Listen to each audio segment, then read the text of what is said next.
Et donc, Adélaïde, voilà, on voulait t'écouter un petit peu pour, savoir où vous en étiez dans votre, dans votre, mouvement, dans votre stratégie. Qu'est-ce que vous allez lancer donc, dans ces prochains mois et comment les grands-parents peuvent vous soutenir comme ils vous ont soutenu jusqu'à présent? Heu, Merci beaucoup de m'avoir Adélaïde, invitée. Désolée pour le retard. c'est Euh, bien court, c'est bien. mais voilà, j'essaie de combiner les cours et l'activisme. Mais du coup, merci beaucoup de nous accueillir ici aujourd'hui. Je pense que ce serait cool de laisser aussi un peu la parole à Lucie Moreau après pour qu'on puisse se combiner. On travaille beaucoup, beaucoup ensemble. Donc voilà, peut-être sur ce qui se passe dans notre mouvement, j'aimerais d'abord remercier tous les grands-parents pour le climat qui étaient présents à notre dernière action le 19 mars dans les rues de Bruxelles, rue de la Loi. C'était une réelle victoire pour nous de se sentir euh, aller dans de se sentir entouré par autant de personnes motivées, de voir vraiment une ambiance qu'on n'avait plus depuis longtemps et en fait qu'on avait dans les marches. Donc c'était super agréable de pouvoir ressentir ça sans nécessairement être des milliers dans les rues et d'avoir aussi quand même un impact médiatique parce que je pense que la force de cette action était qu'on était présent rue de la Loi qui est donc évidemment la rue la plus importante de Bruxelles. Donc, ça nous a vraiment permis, je pense, d'attirer l'attention médiatique, même en jour où il y avait un conseil pour le Covid. Donc, on a quand même réussi à percer. Donc, je pense que ça, c'est vraiment une victoire pour notre mouvement et on aimerait vous remercier d'avoir été présent et de nous avoir soutenus pour cette action. Donc ça, c'était une grève internationale et il y en aura une prochaine qui arrive probablement enfin, en septembre. Donc voilà, il n'y en aura pas énormément cette année parce qu'on est très, très bloqué par le Covid. Mais ça ne nous empêche pas d'avoir d'autres campagnes pour le mouvement Youth for Climate.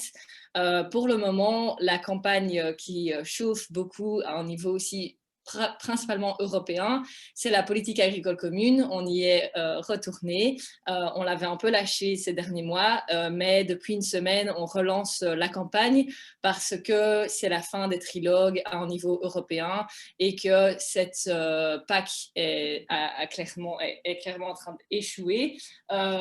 Et donc, on a relancé la campagne avec Fridays for Future Europe la semaine dernière où les activistes étaient invités à faire grève en face d'une institution européenne dans leur pays, dans leur ville. C'est ce qu'a fait aussi Greta Thunberg et le but était de relancer le hashtag Withdraw the Cap.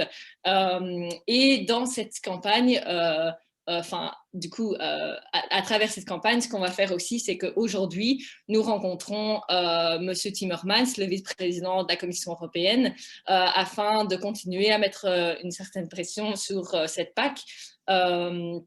Il a un rôle majeur dans les trilogues, il représente la Commission européenne, donc clairement, c'est très, très important pour nous de continuer à mettre pression sur lui, surtout que la dernière réunion qu'on a eue avec lui en novembre 2020, il nous a dit qu'il sait très bien que selon lui, la PAC est très, très mauvaise, mais qu'il voulait d'abord commencer par les négociations et que si les négociations ne menaient pas à une meilleure PAC, alors il l'enlèverait. Donc aujourd'hui, on va jouer cette carte-là et on ne parlera pas évidemment seulement de la PAC, mais en tout cas, c'est là-dessus qu'on va se concentrer. Et donc, du coup, ça, c'est vraiment une campagne qui est en train de grandir et on veut qu'elle grandisse jusqu'à fin avril parce que c'est à ce moment-là que ce sera la fin et puis on verra un peu comment on peut continuer. Mais donc, sur le court terme, c'est vraiment la PAC qui est au centre de l'attention pour le moment à un niveau européen.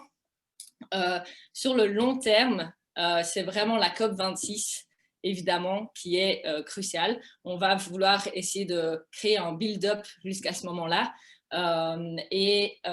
Évidemment, on ne sait pas encore ce qu'on va pouvoir faire à la COP elle-même, mais en tout cas, on veut agrandir le mouvement, les mobilisations, jusqu'à ce qu'on soit à la COP et qu'on ne se dise pas c'est juste ce moment-là qui est important, c'est vraiment le build-up qu'on a fait jusqu'à ce moment-là qui est important.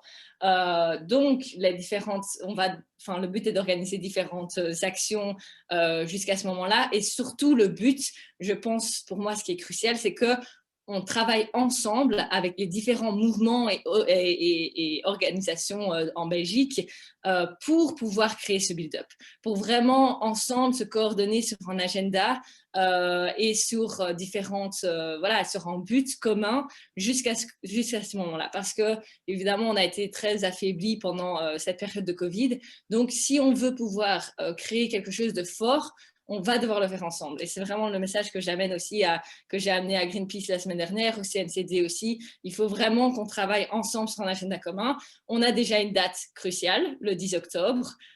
Donc ça, c'est vraiment la date où on sera tous ensemble dans les rues. On va vouloir se rassembler en tant que mouvement, en tant que coalition et vraiment continuer ce build-up. Mais là, à ce moment-là, c'est vraiment la fin du build-up. Donc on va devoir, avant ça, travailler ensemble sur d'autres choses.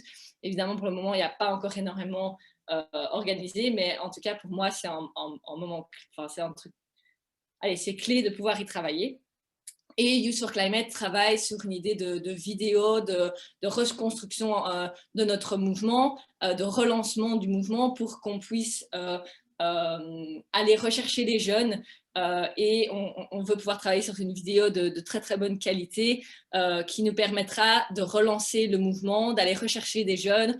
On essaie de revenir cool entre guillemets, et à la fin de cette vidéo, donc qui expliquera un peu quel est notre mouvement, mais avec un narratif très très quelque chose de très positif et qui donne envie de s'engager, pour ensuite à la fin proposer à chacun de nous rejoindre dans les rues pour une grosse action, par exemple le 10 octobre.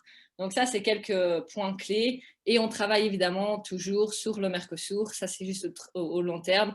On ne lâchera jamais cet accord. C'est aussi quelque chose qu'on va amener en avant, enfin qu'on va amener aujourd'hui à la réunion avec M. Timmermans. On va aussi continuer à faire des rencontres avec différents leaders politiques cet été pour pouvoir continuer ce build-up. Donc voilà, il y a énormément de moments clés qui vont arriver, et il va falloir pouvoir, je pense, se coordonner pour s'assurer qu'on se soutient et que nous aussi, on puisse faire ça pour différentes ONG et entre autres aussi votre mouvement. Mais je parle beaucoup, donc je vais peut-être m'arrêter là. Merci Adélaïde. Lucie, est-ce que tu veux ajouter quelque chose maintenant ou plus tard dans le débat, comme tu veux. Pour l'instant, j'ai pas vraiment grand-chose à rajouter parce qu'elle a déjà bien résumé, mais c'est vrai que c'est important de montrer la cohésion de tous les mouvements, parce qu'on a tous des points forts ou des points faibles, et on peut tous s'entraider et tous faire des grandes choses ensemble. Donc ça, c'est un point aussi important que je trouve qu'il faut mettre en avant. D'accord. Le message est bien passé, je crois. On va effectivement mettre tout ça à notre agenda, la PAC, le Mercosur et la préparation de la COP26. Madame Esmeralda, est-ce que vous souhaitez réagir à l'intervention des jeunes? Non, comme je disais avant, je pense qu'il faut absolument qu'on travaille tous ensemble, toutes les générations, pour les soutenir. On ne peut pas les laisser seuls, même s'ils font un travail extraordinaire. On a absolument notre rôle à jouer. Merci.